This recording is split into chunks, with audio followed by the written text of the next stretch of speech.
So I'll just say a few words of, introduction before we, finalize a few of the settings. So very, very happy, today to have the last webinar for me of the year. Oh, The idea today, is really to take stock and to look ahead in terms of digitalizing procurement. There will be for that, both of them with me today. So, as I mentioned, the purpose of the webinar will be to just look at progress we've made in terms of the digitalization of procurement, what has been done over the past years, and also to think about what's going to happen into the future. So we have two persons with me today. I thought it would be great to have two people I really appreciate. I got a lot of inspirations from both of them. And they are Detlef Schultz and Mélanie Lehoux, and they have something in common, which is that they have been working in the field of procurement. And one day they decided to make a move, which is to start a company dealing with the digitalization of procurement.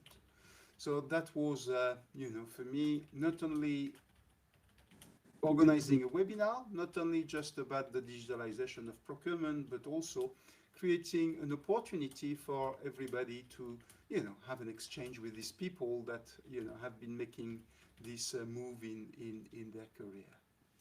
Do I have control on the slides? Yes.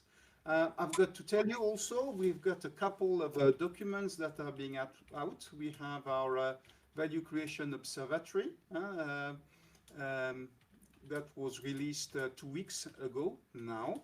And this is a document that I've been writing with someone that Detlef knows very well, Maxi Glass, Maximilian. She's been working with me on this document. And yesterday I've released an article in the European Business Review on the data foundation of decarbonation. I've looked at the case of Together for Sustainability, chemical association, company association, that's establishing some of the digital foundation for sharing.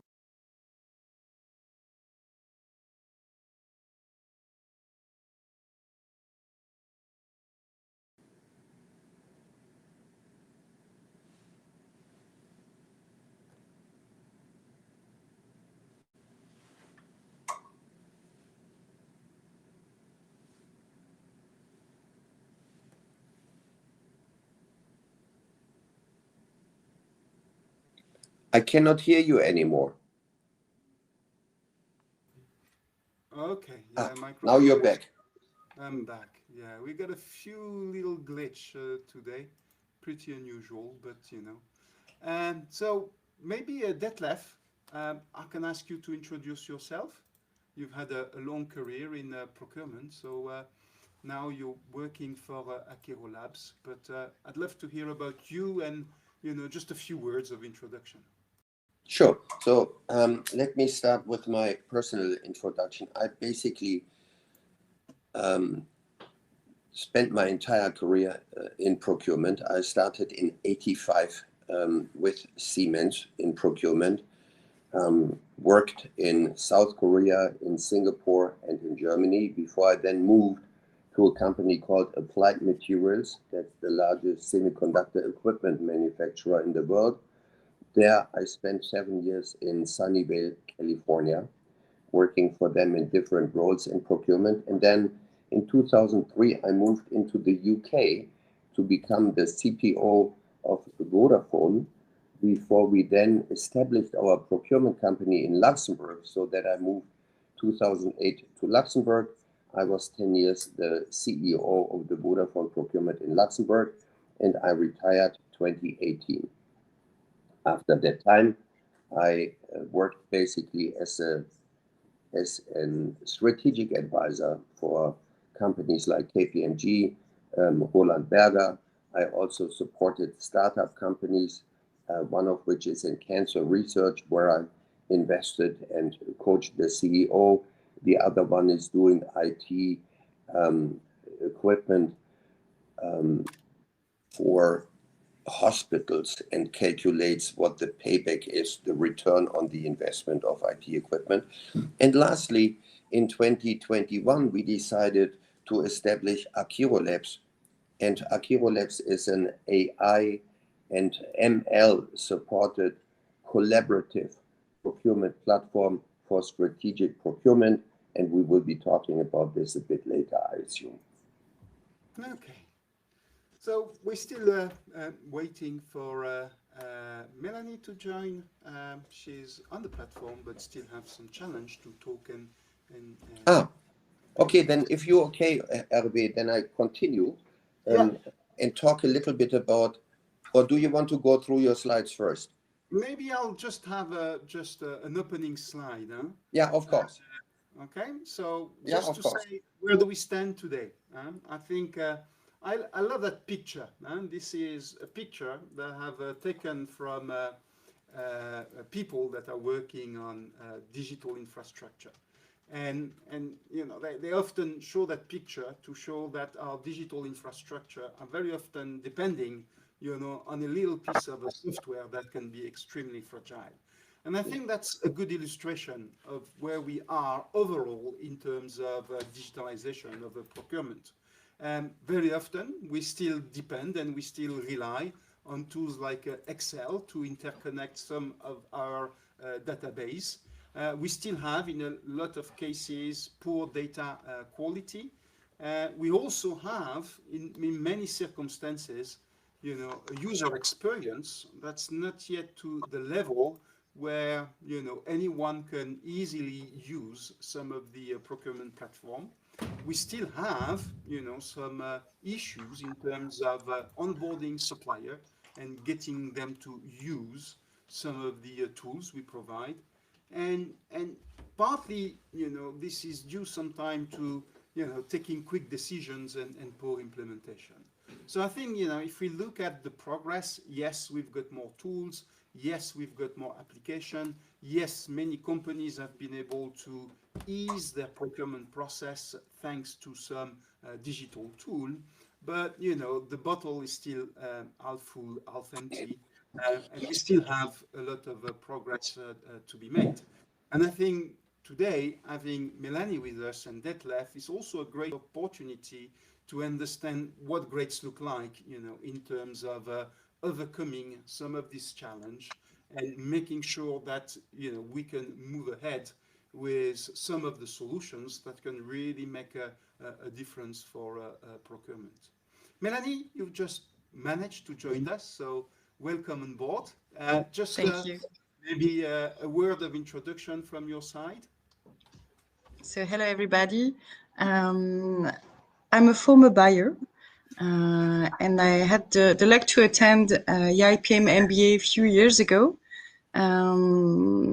And till that day, I thought that everybody was buying by Excel sheets, mails, phone calls, because in my former company, it was impossible to implement a digital tool, too complicated for people working with me. And during that experience, I discovered that at the other part of the planet, in Shanghai, for instance, where we were, people were buying windows, doors on Alibaba at home, but also in their companies.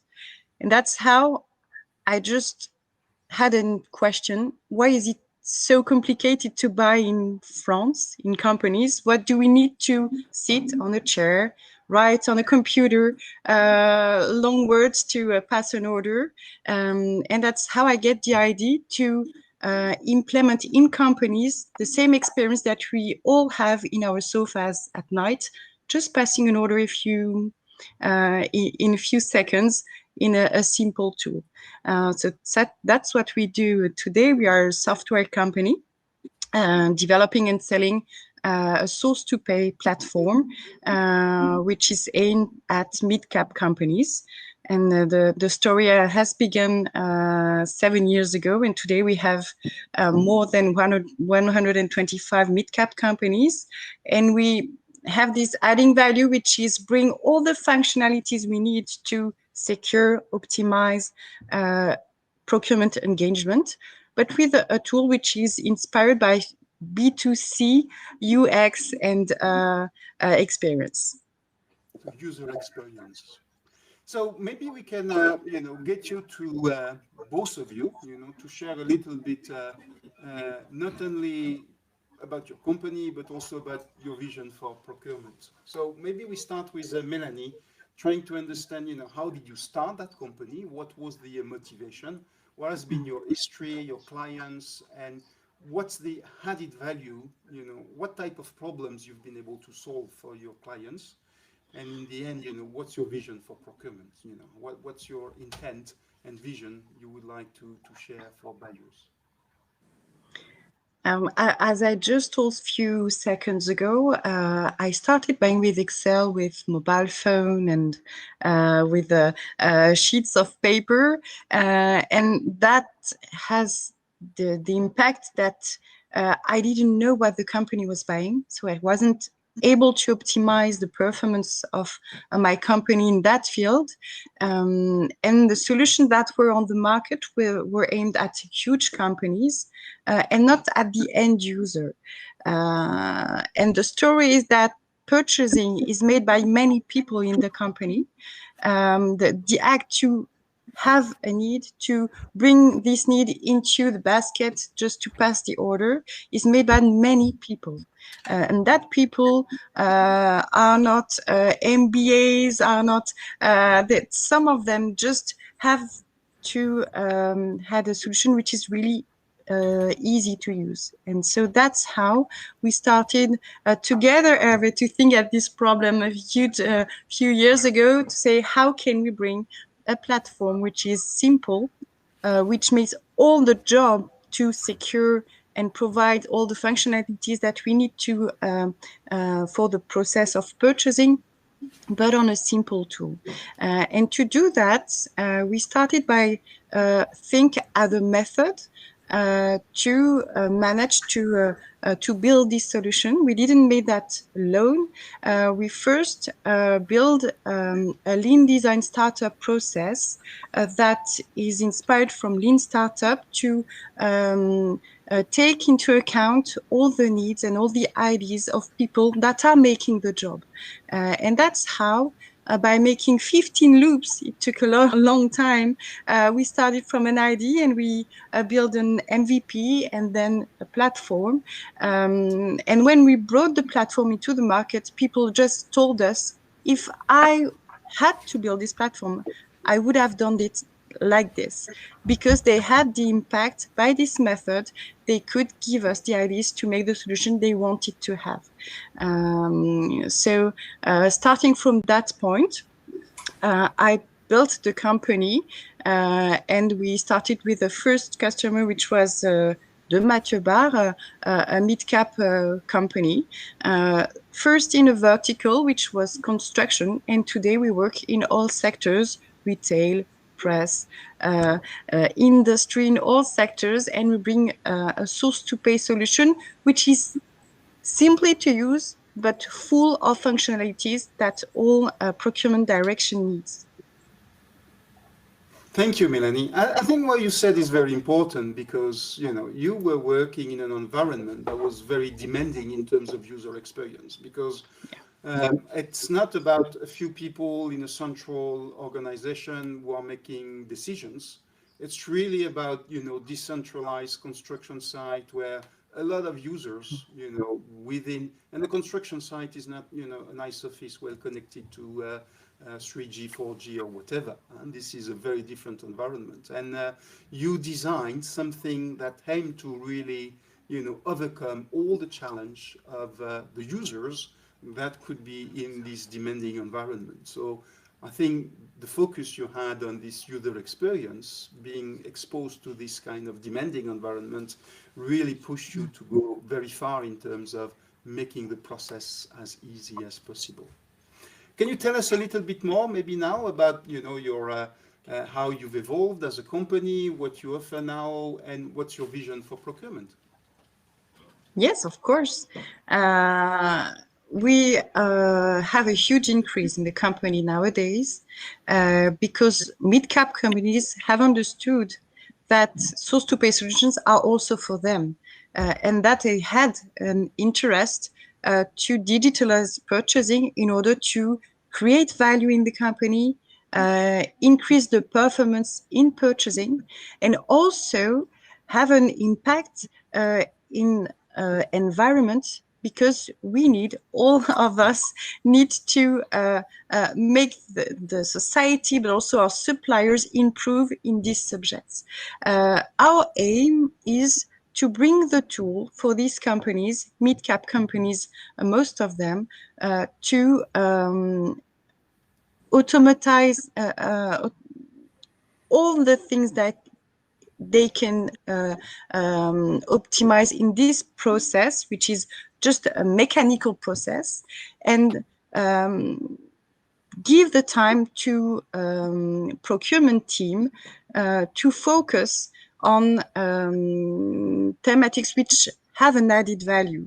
That is to say, building strategies with suppliers to improve in performance, in innovation, because most innovation comes from suppliers, and environment subjects, which becomes more and more important. So our vision is that a buyer has to win time on the mechanical aspects of his job and concentrate on subjects which have a more added value. Okay, so any plans to include some carbon footprint or other environmental information into your systems? Exactly. That's our focus today. And we come back to our DNA and our method, which is a lean design startups. We are building a new supplier relationship management tool, which is focused on that subject. And for that, we are doing these loops that we made together 8 years ago. We are doing it now for this tool. So we speak with a lot of customers, prospects, but also experts like KPMG, peers, etc., in order to build the tool which will democratize. I have not the English word, but which will help everybody to reach information about supplier risk, about supplier performance, and impact on environment. That's the aim for everybody of us that want to reach the aim in 7 years, in 2030, which is to reduce our carbon impact by 20%. That's the perspective of all companies also, and of all procurement direction, which will have to decrease this impact on suppliers. Thank you so much, Mélanie.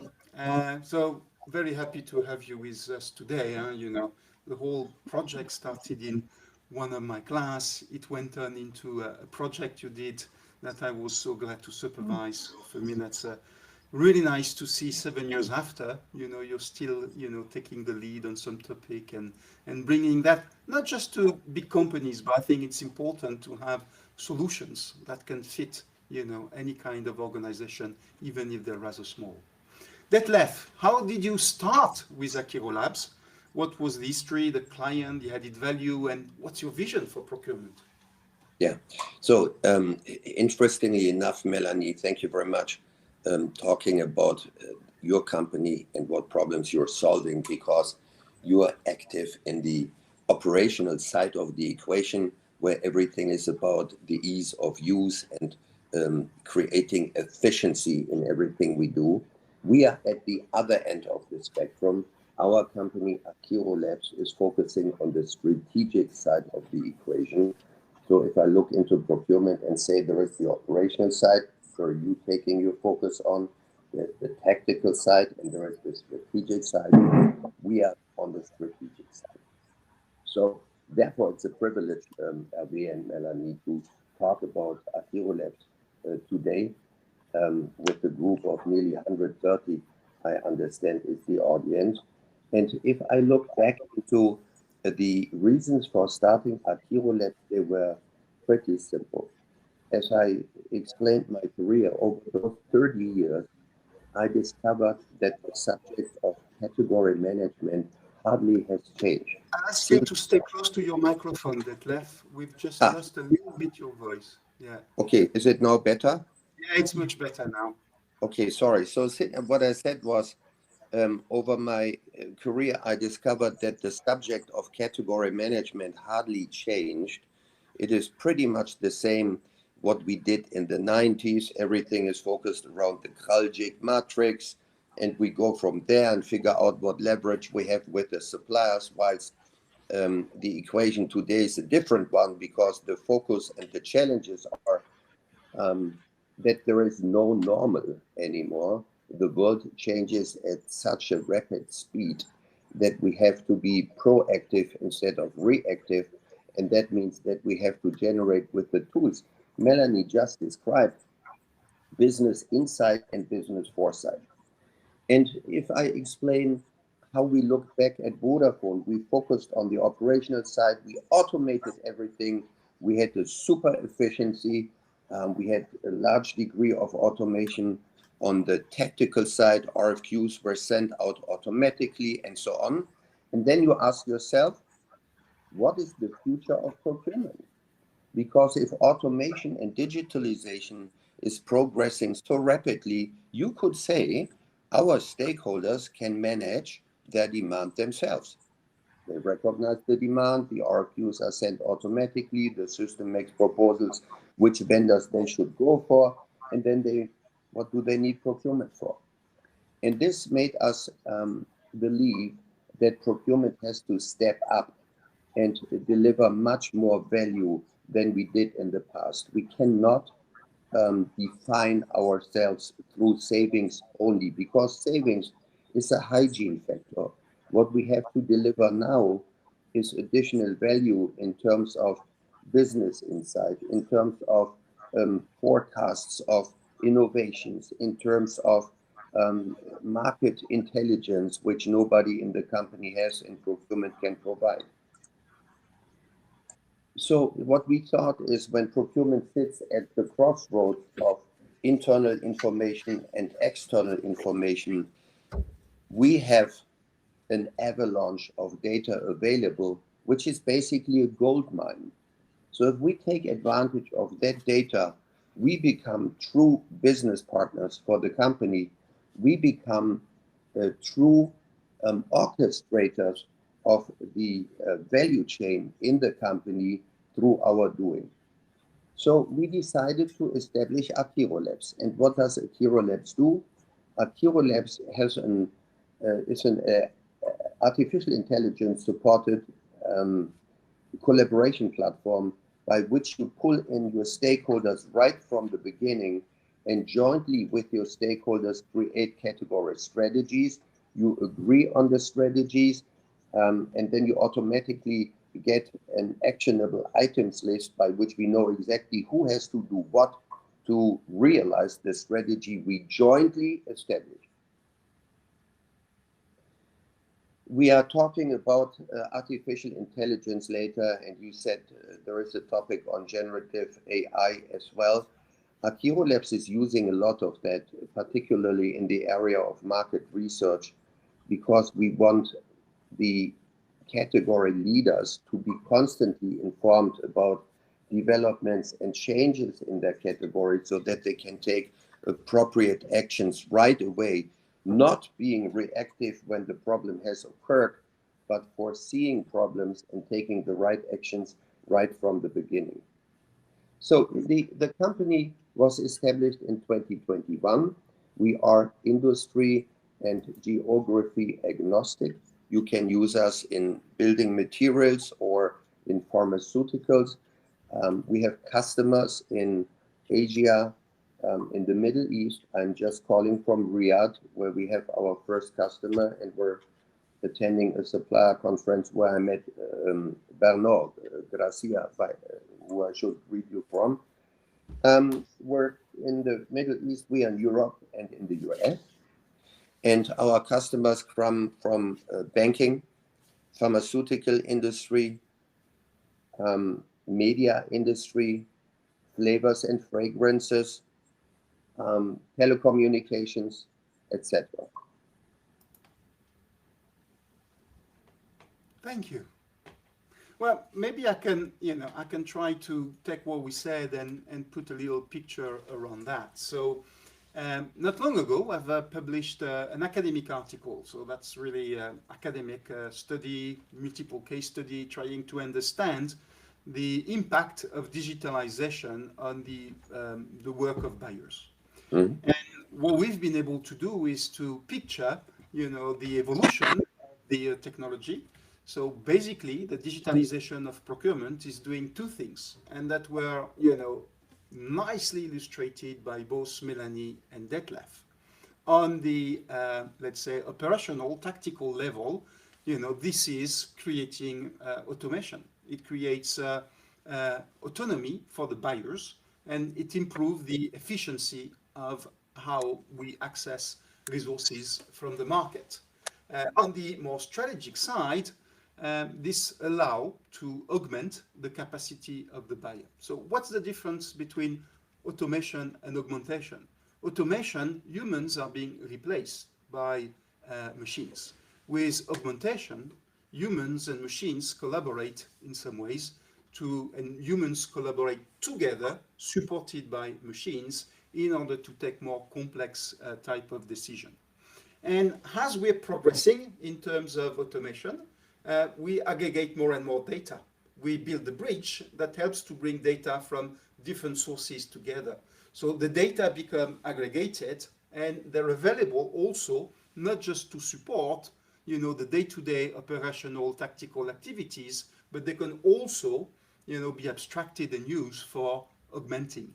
And augmenting is about taking better decision, is about being effective in our ways of working. So that's really how digitalization is evolving. It's not just about replacing low added value tasks by a machine. It's also about equipping strategic buyers, people who have a deep understanding of a segment of a value chain, helping them to get more information to take better decision. For the buyers, this creates a development in terms of their ability to use with different systems, and slowly they get freed from the low value added task, and they can better focus on some of the other aspect of it. So they get autonomy, but also their job is moving from working alone to more collaboration with suppliers and stakeholders, because the data is there and they can take together decisions and put recommendation into what's next. Then, as this is happening, there's also a big push for procurement to move up. In the past, we were dreaming a little bit that we could be becoming more strategic, that we could be involved in those decisions. Well, nowadays, it's not about hoping for it. For procurement to really make an impact for the organization, we have to make it happen. So we need to be able to use digital solutions in order not just to automate, but also to augment, the abilities of a buyer. And this is another dimension where we have a broader, more strategic role enabled by digital tool. Here, again, increase internal, external collaboration, but also an increase of competencies in terms of the strategic task. If I look at, some of these elements, if I look at the operational level, what's really important is to have data in one place. So there's autonomy and confidence from everyone. We are moving to the famous single source of data. This eliminates unnecessary information transfer, unnecessary approvals, streamlined process. It doesn't arrive by magic, It's not just the technology that makes the change. There's need a solid design process, implementation process that needs to be made as easy as possible, but it's got to be so true, and it's got to be implemented by thinking how you can change the day-to-day work of buyers not just change access to information. At tactical level, we've got both automation and augmentation. What's important here is relevant, timely data access. We still have big challenge in terms of, I would say, the ergonomics of the data, how we're able to see the information, who can access that information. I think we're still very often designing tools for software experts and not enough for the requester, for the user, for any stakeholder to be able to make sense of the situation out of the data. There's still a very big step here to take. So I think ergonomics of information is really important because what we're fighting against is information overload. We still want to have information, all the information, just in case we need it. But the way of presenting the information really needs to improve a lot to avoid this information overload. Yes, you should be able to drill down, get more information, but it's really important to reach a level of visualization that's outstanding. At strategic level, augmentation drives effectiveness. I mentioned that. I think there's shared sources of information for strategic decision, whether about cost, market, risk, supplier performance. Mélanie mentioned also the environmental aspects. And we're moving from doers to thinkers, where we need to interpret multiple signals. We need to have much deeper market knowledge. I think we still need to deepen that understanding of our value chain, our ecosystem, our market knowledge, because that's the only capability that makes us different from anyone else in the organization. And our jobs become more exposed. Everybody has a lot of information accessible through internet, through database. So for procurement to be able to shine, we need to be able to anticipate and bring a unique perspective out of our own knowledge of the markets and all the data accessible. But also the beauty of it is for segments that might not be super strategic, digital solution in terms of augmentation can allow people to switch easier from one category to another and help them to be more agile in terms of organization and not dedicating people fully to a single segment at a time. So benefits vary across from the simplification, automation, efficiencies to better decisions, but also more agility. But one of the big risks I see these days is putting all the investment on the automation. It needs to be done well, but also forgetting to prepare for the next step, which is the augmentation of the buyer, and not just investing in the machines, but investing in the humans, so they can really act as value chain orchestrator who have deep understanding of opportunities that can be created for the business. So that was my way of, summarizing a little bit, where we are today and what's important in terms of the digitalization of the procurement. And again, I think the two of you together, you're perfectly, illustrating what greats look like in both of these, in all of these dimensions. So I think we can go through a number of questions and discussion now. Possibly we can, switch from one question to another, but let's start with Mélanie. Which one you'd like to pick? Which answer you'd like? Which question you'd like to look at here? We can start from the beginning and go through them all after. I'm interested in all of them, so we can start from the first one. How can we expect from automation and simplification? We have already started to speak about that before in this meeting. What is important for a buyer, and I think also for the young generation that arrives on the market, they want to have an impact and a positive impact on companies, society. They have made studies. They are just not people that want to make things, but they have to impact. That's why they are really happy to use tools that make things automatically and simplify the process, and give the energy to adding value tasks.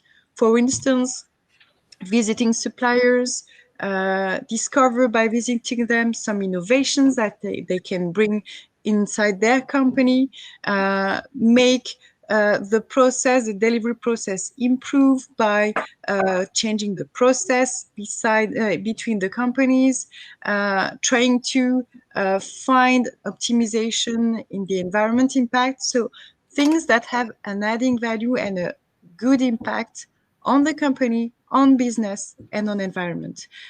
So that's why it's not there's not a contradiction between human and automation. It's just complementary, and that's just what all of humans just aspire to, which is have an easier life, work with pleasure and not with difficult tools, and concentrate on what has a good impact on our life. Thank you, Can I Mélanie. build up on that, Hervé? Yeah, please. I think Mélanie is spot on in regards to the ease of use. So if we do automation, then life should become easier for people who use this automation. But there is another thing which drives automation, in my opinion, and that is compliance. Human beings, compliance. Human beings tend to make mistakes, whilst automated systems do not make mistakes. And they are working 24 hours, 7 days a week as well. So simple tasks which can be replaced through machines should be replaced through machines. And then Mélanie said something in addition. She said, we should use our energy to focus on strategic activities which create value. And science shows that if you focus on strategic tasks, the value you create is factor 4.4 higher than if you focus on tactical and operational tasks. Now, how do we do that then? Because not everybody who did three-way matches in operations can suddenly be a strategic buyer or a visionary and category strategist. So that means we also have to upskill our workforce. And there I'm glad to report that akirolabs is also being used as a training tool, because it explains to users, why do I do a Porter's 5 forces? What do I do with the Kraljic matrix? And whilst doing so, it takes advantage of collaborating with the stakeholders. And that is, in my opinion, also a huge value add, because a close collaboration with stakeholders gets us a better alignment, but it also gets us on a completely different information level, which then allows us to truly orchestrate the value chain. Thank you, Detlef. Maybe I'll just, rebound also on what's been said. And there was a question about investment for procurement when we speak about automation and simplification. And I think for me, one of the limits in terms of automation is that digital tools are hidden factories. So, at the beginning of the Industrial Revolution, whenever you wanted to understand how your factory was working, it was easy to go down into the shop floor and to look at, where inventories were clogging, where there was an issue, where people were idle and people working. And that's one of the big challenge I see with some of the digital solution today. And that's a big challenge, because we digitalize, but sometimes, everything's loops inside the systems, and everything is sent back from one question to another. So good design is absolutely important, I think. And that's, the biggest first investment is to have a tool that's very user-friendly, that can be, tested by the user, that can be customized by the user to a point that the user experience can be neat, but also to use tools like process mining. Process mining is the way to map what's happening inside your system, so you're able to visualize. It looks like a spaghetti ball, you know, with all the connections when you do a process mining analysis, and that really helps you understand where you have constraints, bottlenecks, and clogs in your system.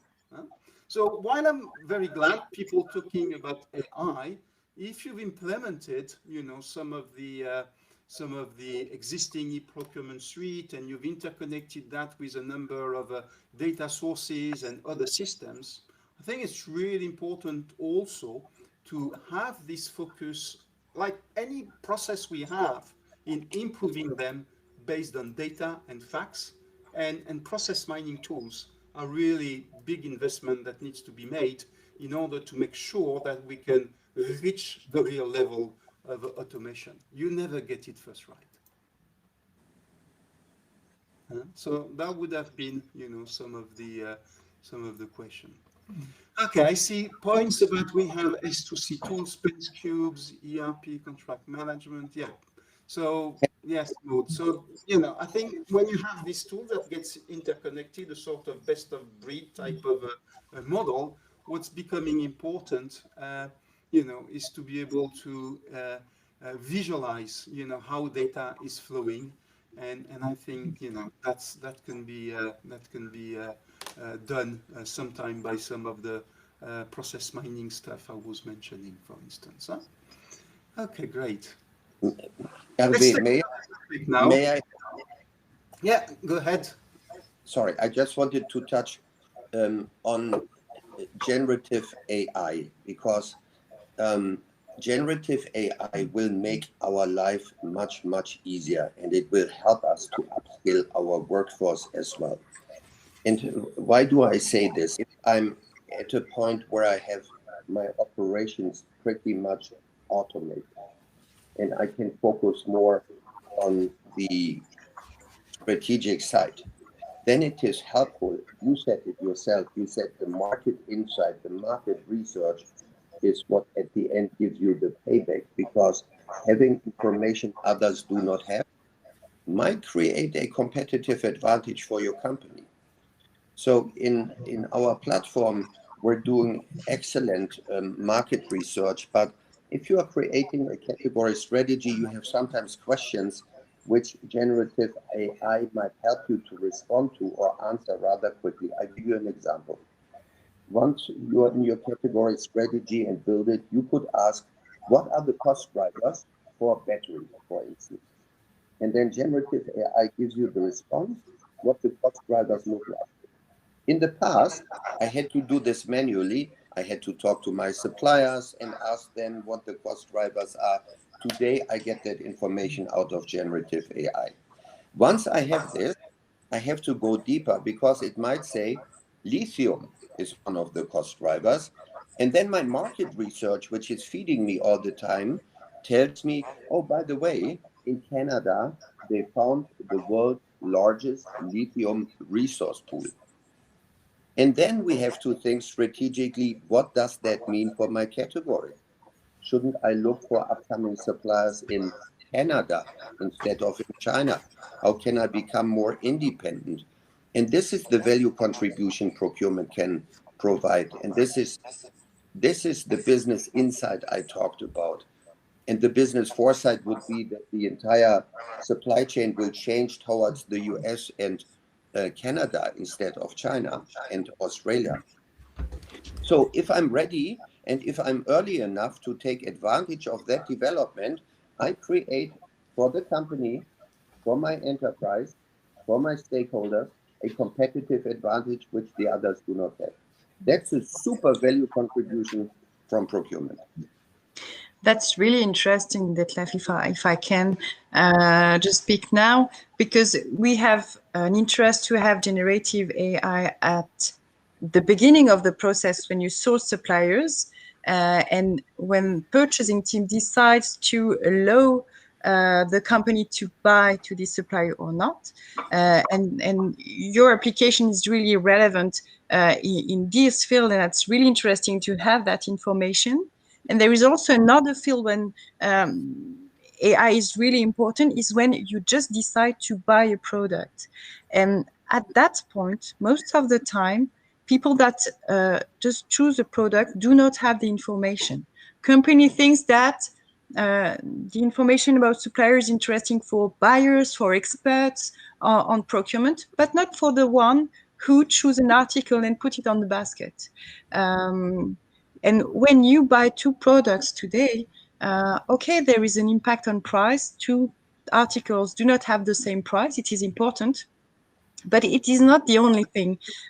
We need to choose the product that has the carbon impact, which is the less expensive. So tomorrow we will have to decide between a paper or a pencil which has an impact of 10 and another one which is the same, which is maybe less expensive, but who has an impact of 100.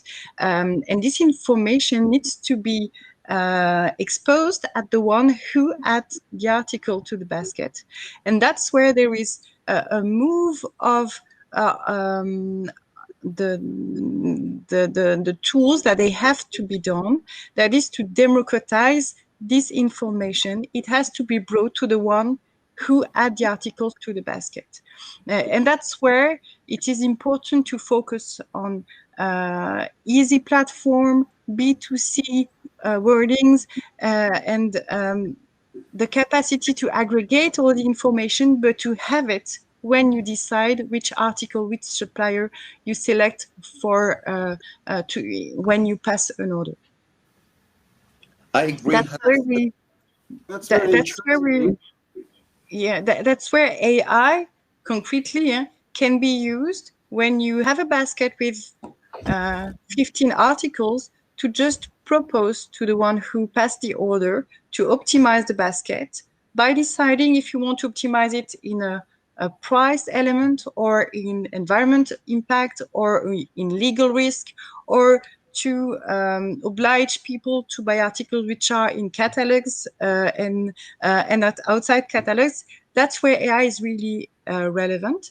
And we have this opportunity in our tool to use this option, which is optimization of the basket with AI. And that allows buyers to focus on their really adding value, which is bring the information in the tool.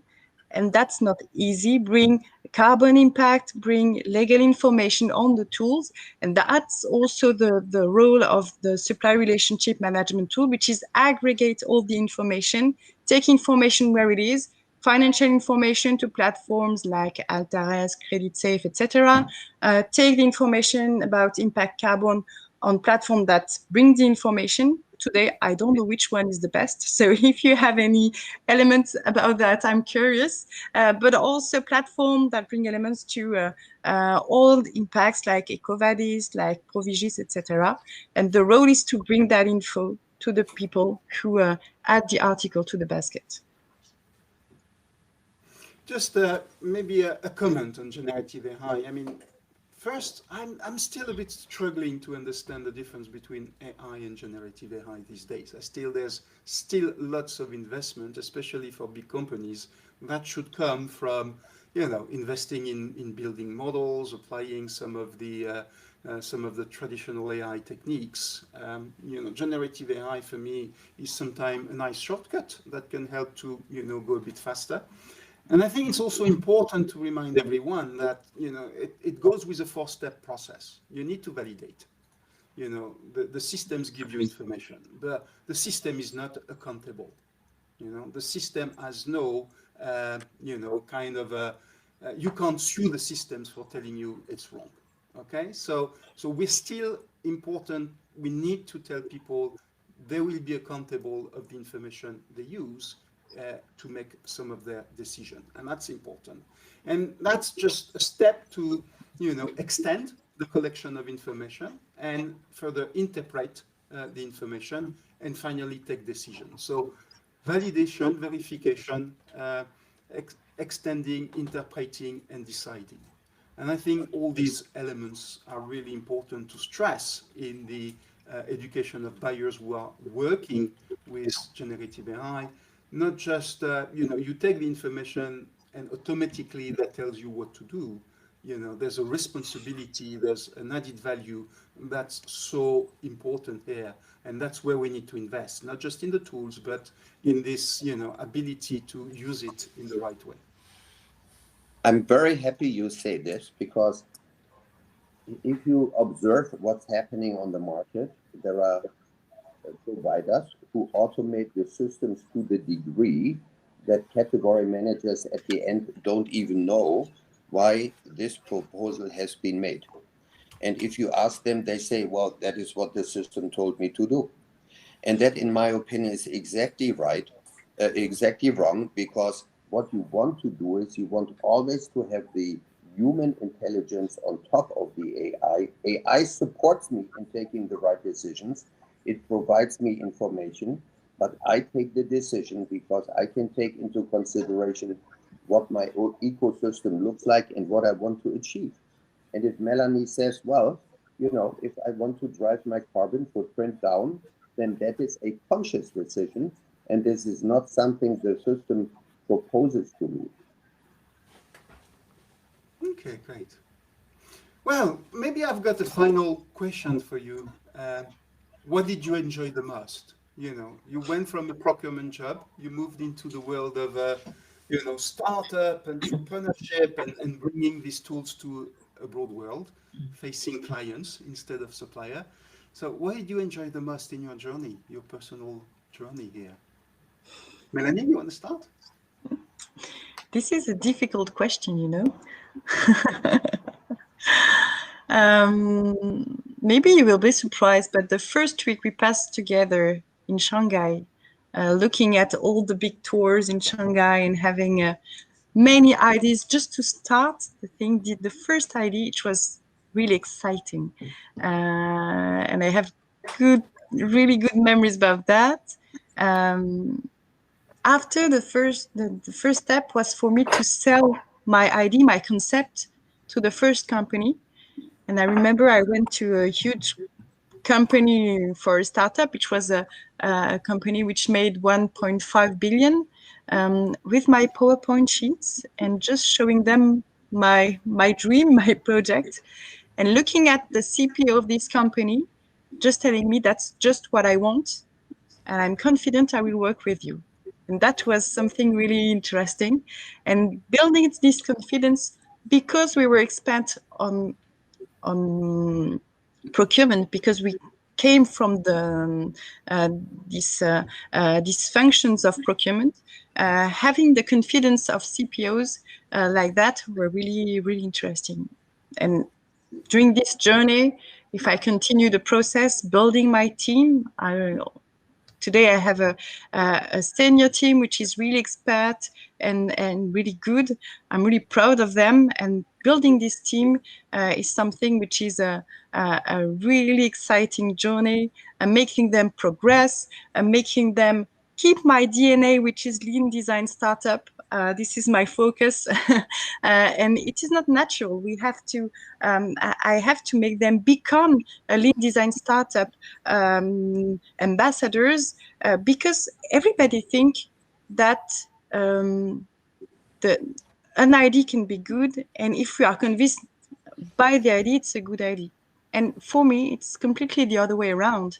You can have an idea, a really good idea, but it is poor because it is only your idea, and it becomes rich when you enlarge the scope of people that contribute to this idea. And that's maybe why my journey is so exciting, is that every day I learn many things by speaking with experts on procurement, by customers, by prospects, because they all have ideas that I cannot have alone, and they all enrich my project. So if you have if you love entrepreneurship and this kind of activity, it's really fantastic. Thank you, Mélanie. And I think that points a good point, If you have already invested in tools, you need to have data scientists or people that can help you to experiment, you know, build some quick prototype, quick tools out of the data you have. So you're not just dependent on tools, but you can extract, you know, data from different sources, and for big companies, that's a must. Detlef, your turn? Yeah, your question was, what did you enjoy the most? In my corporate life, where I spent 30 plus years, what I enjoyed the most was the privilege to work with people and build teams, the privilege to have leadership roles, and the privilege to have responsibility for people. That was my biggest joy in the corporate life, I have to say, because you have an impact on people's lives. And if you have great complementary teams, you have an impact on the enterprise because you come up with great things and great performance. So that's the corporate. When I started with my colleagues at akirolabs, you are in a completely different environment because you are a team of 4 people. We didn't pay ourselves salaries, so we didn't make any money with that. But what you did have is a unique opportunity to apply creativity and agility to everything you do. You are so fast because if you decide, I want to have that feature in my platform, you have that feature in your platform. You don't have to ask anybody. You just decide what you want to do. Of course, we have a customer advisory board. We work with our customers and design jointly the future of procurement. But at the end of the day, we are responsible and we have the creativity, or we have the right to use creativity and agility to everything we do. That is brilliant. That's a super joy. Thank you. Maybe if I can add, Hervé, just one topic. Most of the time when we are a buyer or in procurement field, we think that we are not entrepreneur, that we are dependent on the company strategy, etc. I have seen in my journey some and few ones buyers who were acting like entrepreneurs in their company.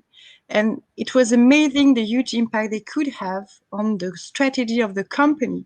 And if I have an advice for procurement team, act like entrepreneurs and you will have more impact than what you can do if you do not do it. I still have my design thinking modules in my class. Yes. Like an entrepreneur in procurement. Hey, thanks a lot. It's been a pleasure with you. You know, people have been knowing for more than 10 years in both cases. You know, Detlef working with you at that time when you were in Vodafone, building one of you know, the most advanced academy program for procurement organization, and Mélanie, who started as one of my dear students here in EIPM. It's been a pleasure, you know, and that what drives me is to meet people like you and to be able not just to, you know, share your wisdom, but also your experience and, you know, this kind of spirit of bringing people along, sharing your values that I find so, you know, exciting in my own job. So thank you so much for being with us today, and you know, looking forward to see the development of akirolabs, of IBAT into the future. Thanks again for being with us. Thank you for the privilege to join you. It was a pleasure. Thanks, Hervé. Thanks, Detlef. Bye-bye. Bye-bye. Bye, Mélanie. Bye, Hervé.